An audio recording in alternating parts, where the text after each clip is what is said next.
Hello and welcome everyone to Breaking Bedrock. My name is Fiasco. Thank you so much for joining me. We have been busy here in the Breaking Bedrock world. I have been building farms and other farm type things, and I've been moving chickens around, and I found a village, and I pretty quickly set myself on fire. Then I decided to get serious and finally make myself an enchanting setup, which feels so good to finally get out of the way. Go me! The enchantments I was getting right off the bat weren't amazing, but Silk Touch is going to be really important for us in the future if we want to convert this island. This pickaxe here, though, was the real winner. I got Silk Touch on it and Efficiency 4, a really good pickaxe to have right at the beginning of the game. Then I wanted to make myself a quick brewing setup, so I whipped something up like this. And I wanted to make myself some splash potions of weakness so we can start converting villagers for trades. The only problem is, I couldn't find any gunpowder. So I had to go and kill some creepers, which honestly, probably could have gone better. But I eventually got the resources I needed to make my splash potions of weakness. And I even had the resources available to make myself some golden apples so we can actually convert some villagers. Now, all I gotta do is figure out what trades I want from those villagers, and we are good to go. And that brings us to this beautiful place with foxes jumping around and killing chickens in the background. I actually captured a fox that I forgot to show in the little montage at the beginning of the video. He is at the base, and I am so excited to name him and have him forever as my best friend. Now, this village, although it's getting close to sundown, so I will need to sleep in a bed here in order to get this done. This village is ruined. It has zombie villagers all over the place, which is perfect, because that means we don't even need to convert them to zombies in order to make this process happen. So all I'm going to do is, one, sleep, if I can find a bed that isn't occupied by a zombie, and then I am going to isolate one of these bad boys and cure him, and then boat him on over and see if we can get a good trade out of him. Now, because we're curing him, he should give us a discounted trade forever, which is great. Eventually, I'm going to... Oh, hello there. I'm going to have a full villager trading hall. I got big plans for one. It's going to be amazing. But for now, I would really like a mending villager. That's kind of my go-to first villager that I would like to get in a game. And we have a full proper village over there that you saw me get lit on fire in. So when we need villagers for like a villager breeder and stuff, there is a healthy supply of villagers that I have trapped in houses that away. But for now, we are going to focus on the easy target, which will be probably one of these two. I trapped 2 villagers in here. Hello, fox. Are you carrying anything? No. Just slaughtered some chickens, though, you cute little bugger. I trapped 2 zombies in here, and I believe I even isolated them. Yes, so one's in there and one's right there. So we can grab either of these guys, actually, and this shouldn't be too difficult. I only brought 1 apple, but 2 potions for some reason. But, oh, I hope you're not a nitwit. That would be a bummer. Splash potion of weakness, golden apple, and now we wait. And there we have it. We have ourselves, what are you, a fisherman? Oh, a farmer. Excellent. So he shouldn't despawn ever, which is perfect, because I am going to... Oh, hello. What are you guys doing in here?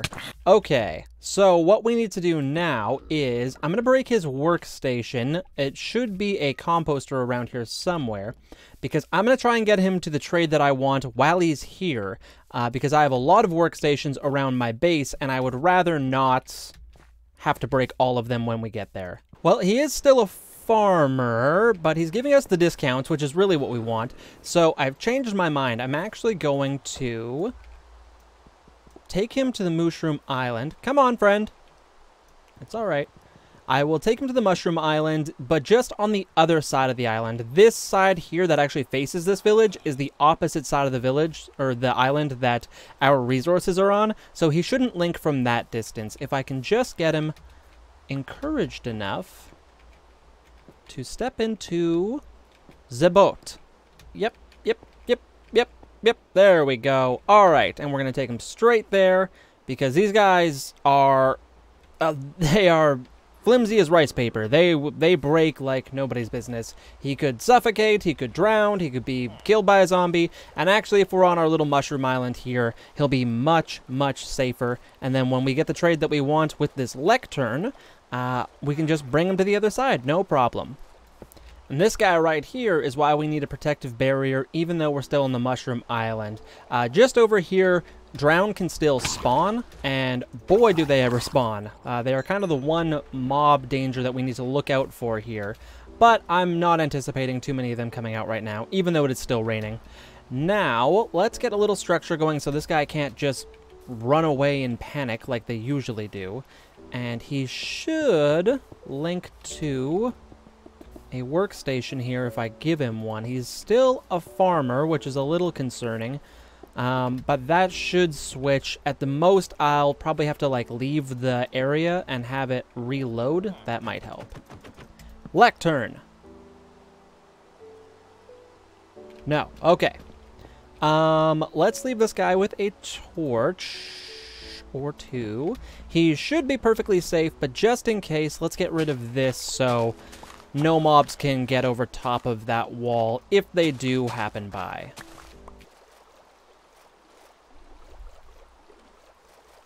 What the? How did you get out? No. How? Oh, he jumped on the lectern. Oh, I'm a fool. And he didn't lose his trade. Huh.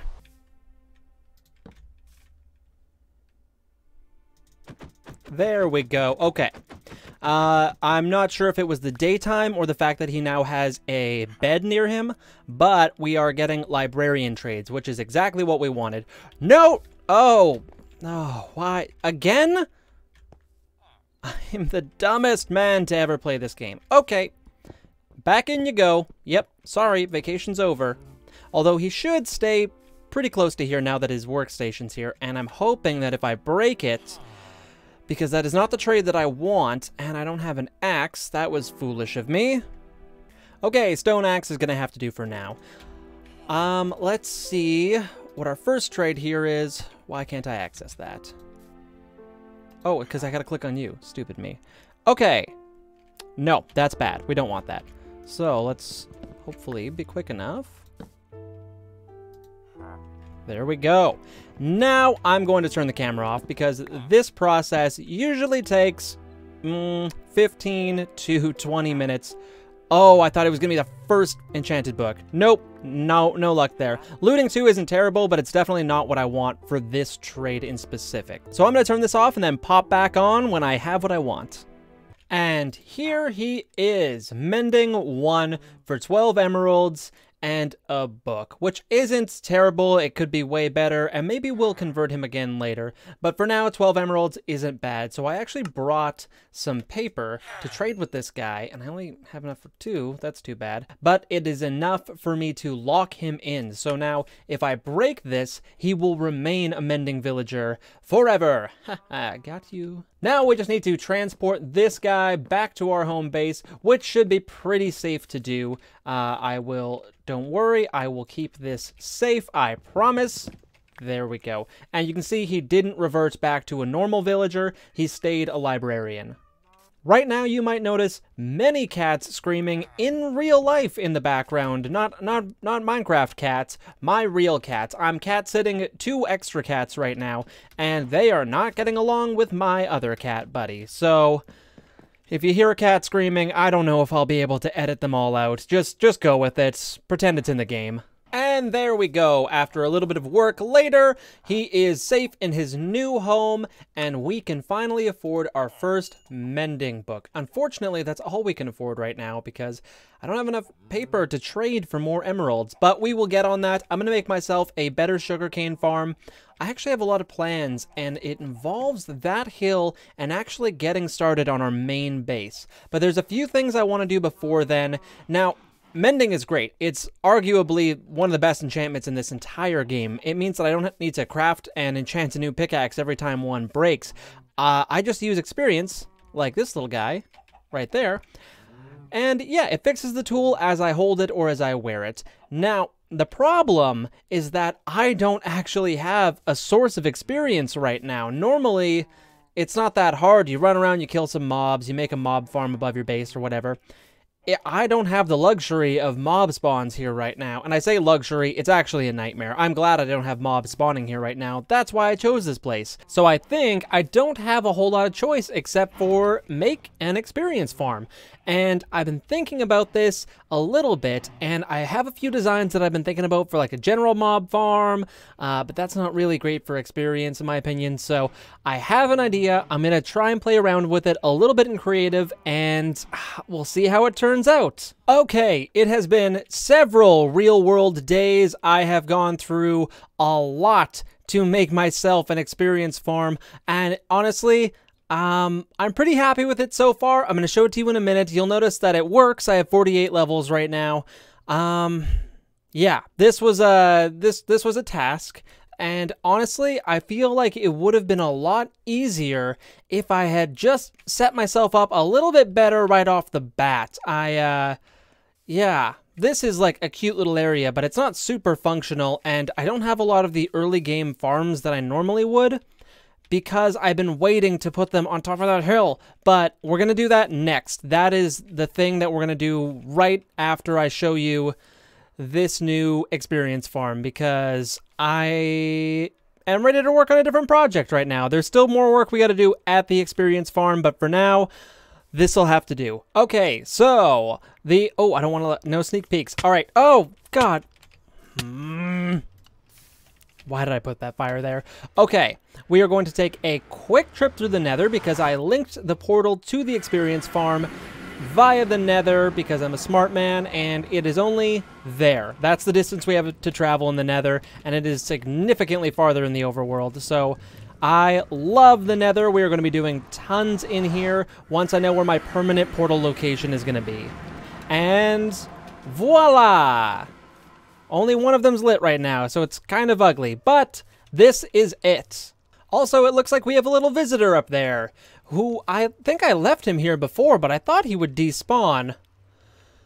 Oh well, I don't think he can get down, so I'll deal with him later. Anyways, this is my... Oh no! That's embarrassing. Okay. Okay. I accidentally crafted those two fires when I was making torches, and I thought, oh, I'll just put them around for decoration. But you know what? No more of those. We're done with those lit fires. Okay.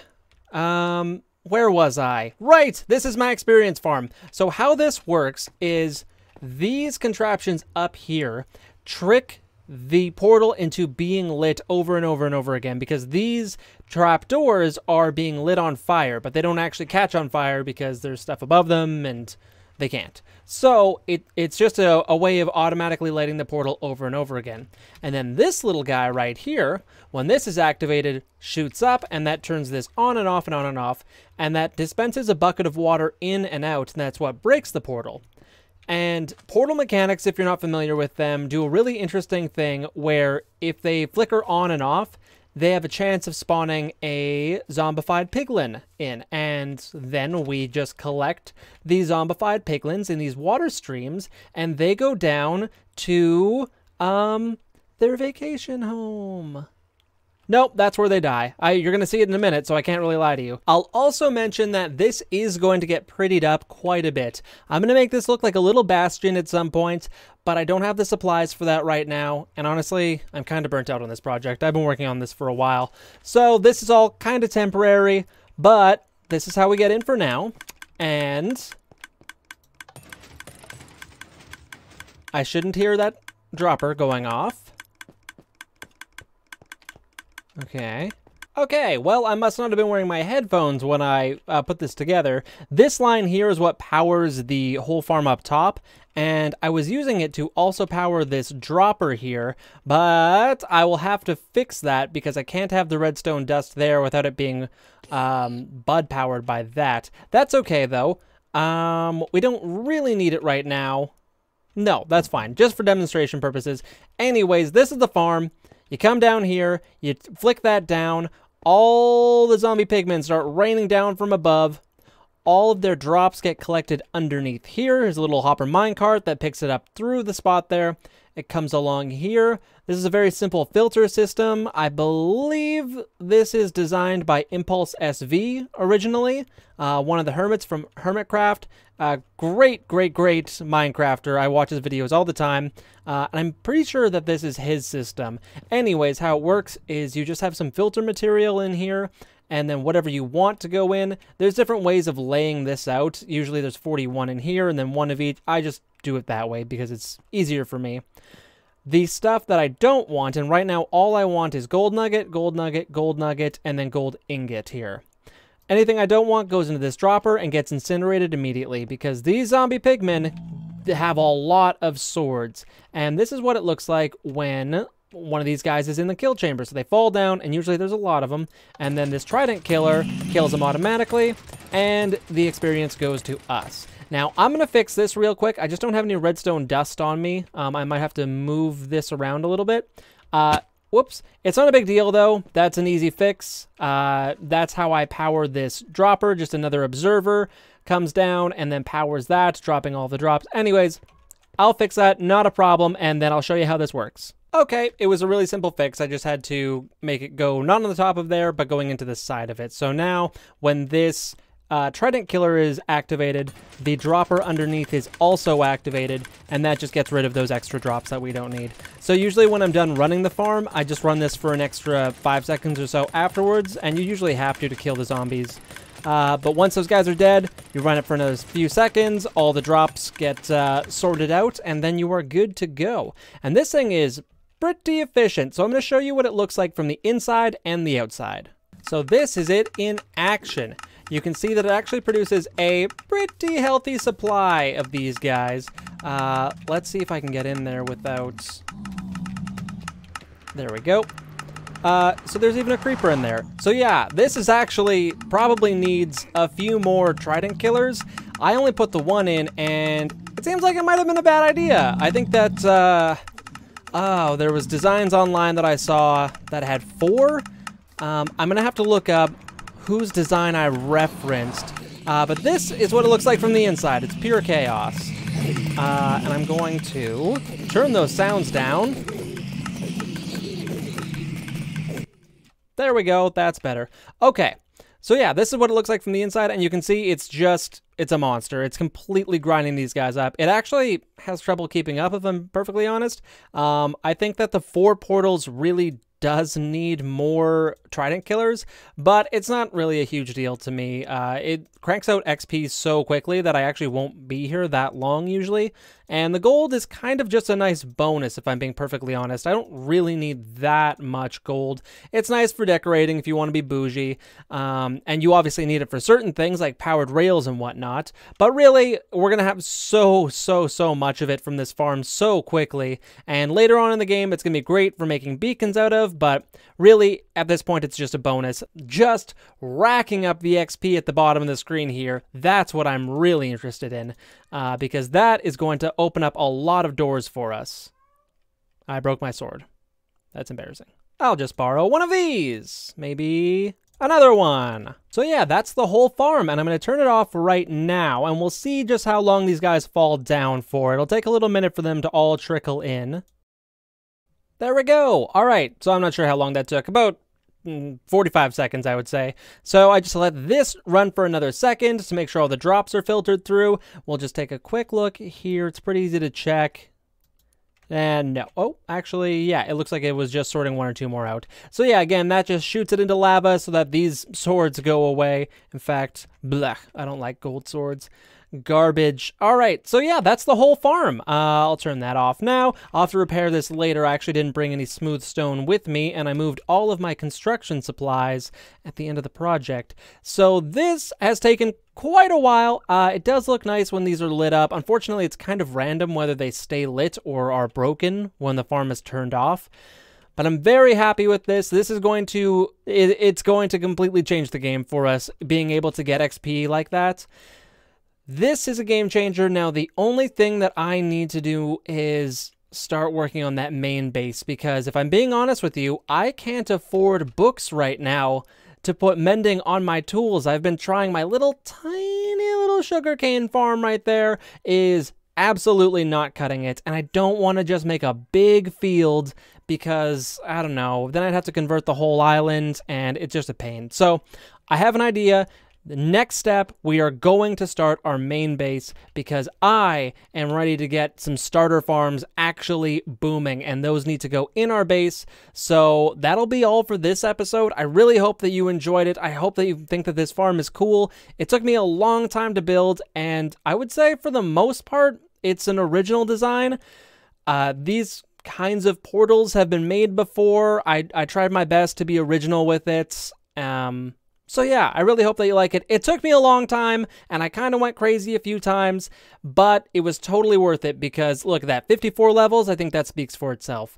Now, I am going to try and get some better gear, and then next episode, we are going to tackle that main base. So until then, thank you so much. My name is Fiasco. I'll catch you in the next one.